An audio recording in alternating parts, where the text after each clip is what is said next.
All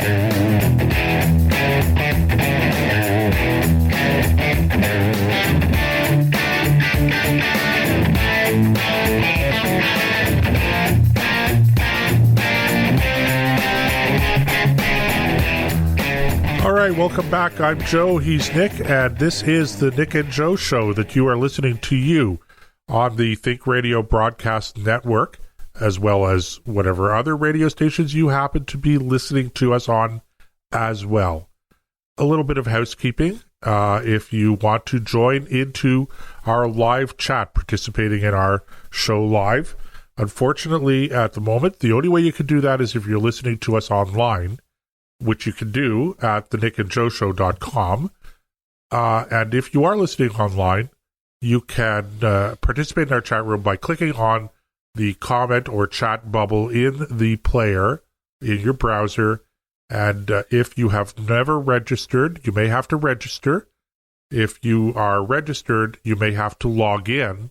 And that's to ensure that you are a flesh and blood human being and not a lurking liberal, a malignant algorithm, or a I keep promising that I'm going to write troll. These. A troublesome troll. That's it. Did you remember that, or did you have it written down? I did. I was just waiting to see if you were going to be able to roll it off. I'm going to have to write these down, I think, so that and then just sort of pin them to my computer or tape them to my computer so that there they are. Don't put it on your forehead. You'll need a mirror. I'll have to, yeah, and I'll have my my front cam showing, and well, I guess it would show. It wouldn't show up as a mirror image. It would show up properly. Yeah, so I would be backwards. It would not be backwards. It would be backwards. You'd have to write it backwards so you saw the mirror. It would be. If I was looking at it in a mirror, it would be backwards. But right. if I'm looking at it through a camera, it wouldn't be backwards. It would be the right way.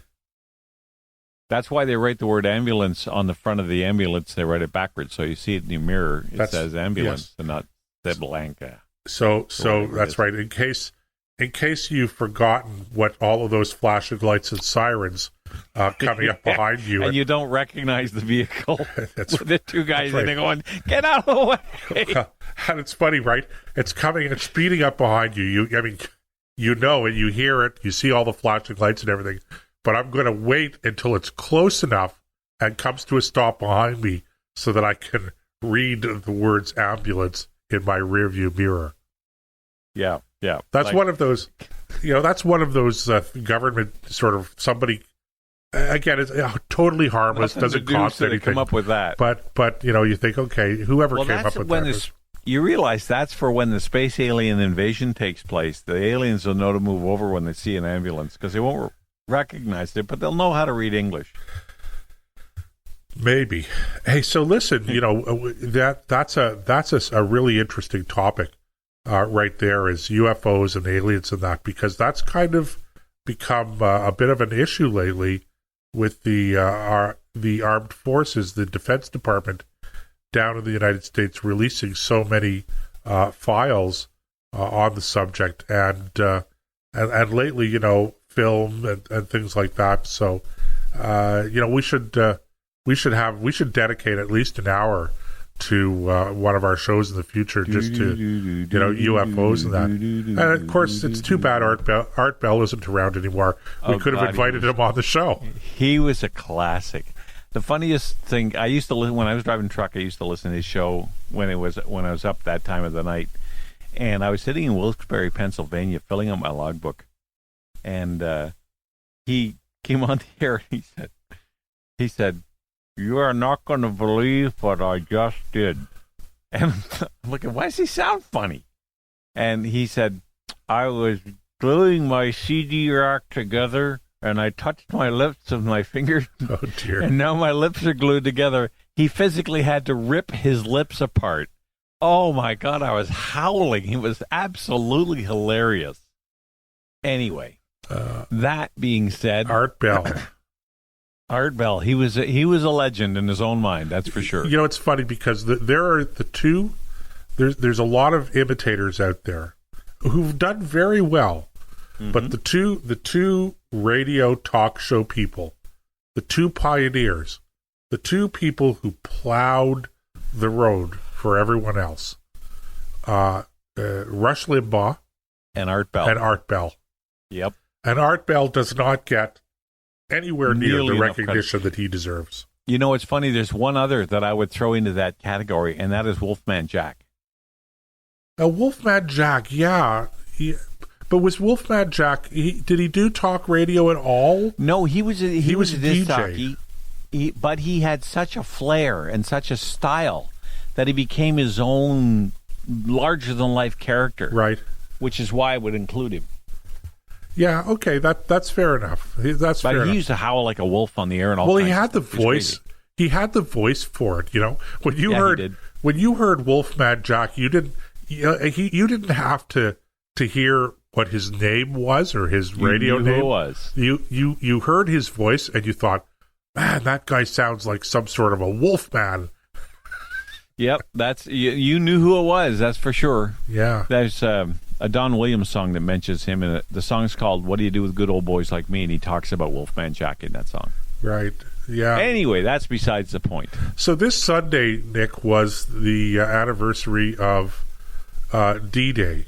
Yes, it was. And it passed. I guess probably because we're still largely, at least in this country, we're still largely locked down or just starting to emerge from lockdowns. So, there wasn't a lot of fanfare or anything around it. Not that there is much these days. I mean, let's face facts. I mean, the generation, the men and women who participated in D-Day, they're dying.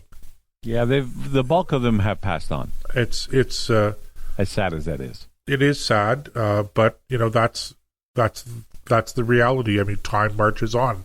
It doesn't slow down for any of us, and so perhaps that's another reason why it doesn't have the same level of observance and significance in the minds of people today that it did.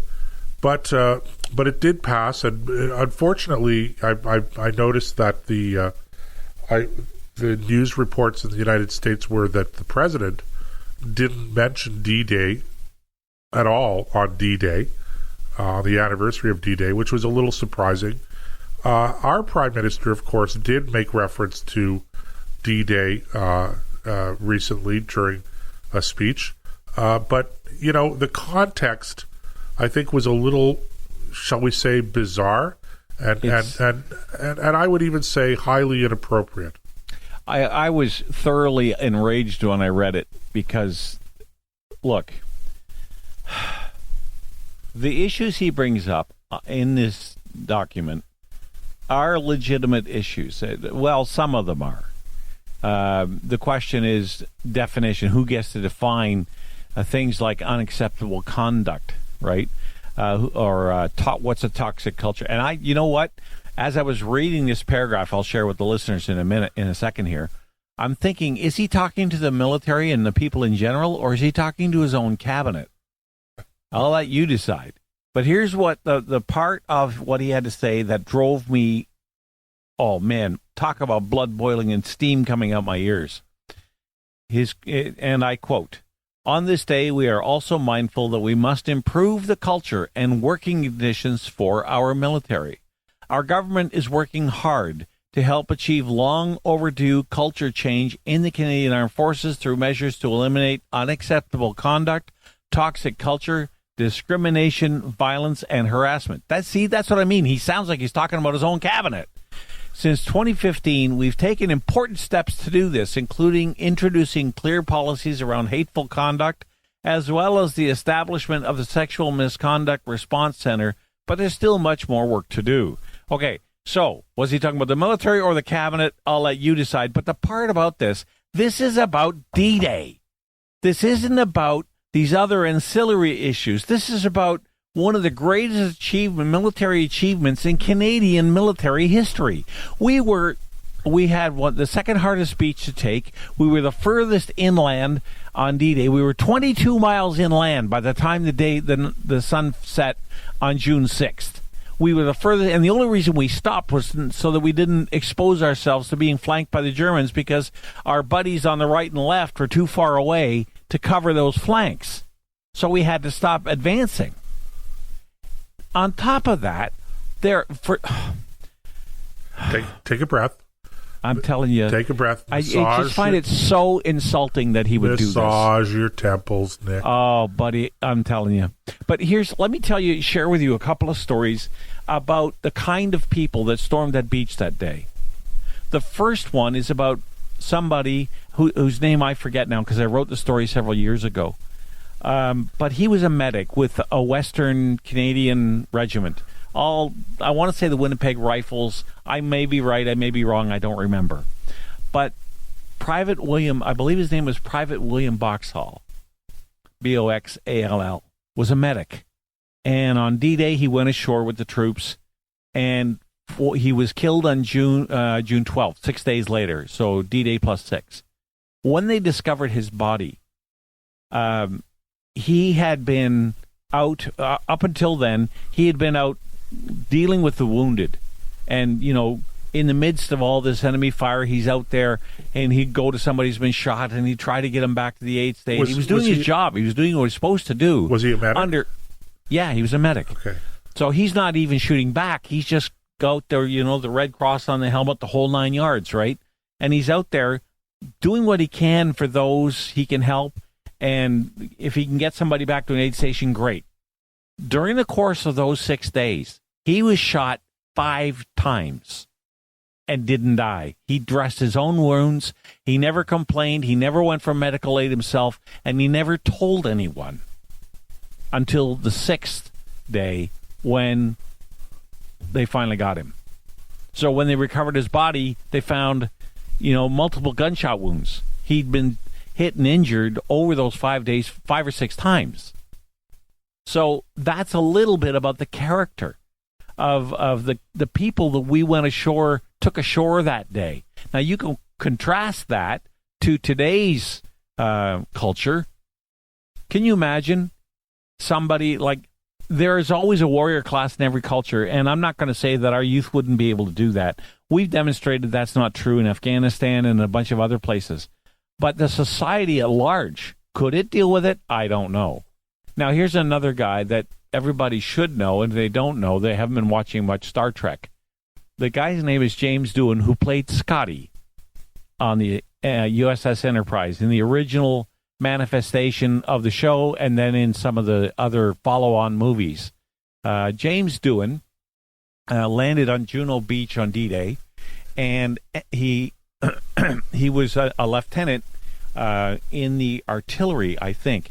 And personally, he took out 2 snipers so that he get his men higher up off the beach, and took shelter, weaved his way through a field of anti-tank mines, and they took a defensive position as night began to fall. About 11:30 that night, he's moving between position to position, and one of his sentries is really nervous and sees something moving, so he fires his Bren gun and hits James 6 times. He takes 5 in the leg, 1 in the chest, and one of the bullets goes through his finger. One of his right middle finger is what it was. And the one that he took in the chest was stopped by a silver cigarette case that his brother had given him. He had to have that finger amputated, and he did a great job concealing it, because I watched the Star Trek movies when I was a kid and when I was much younger. At the series. During the series.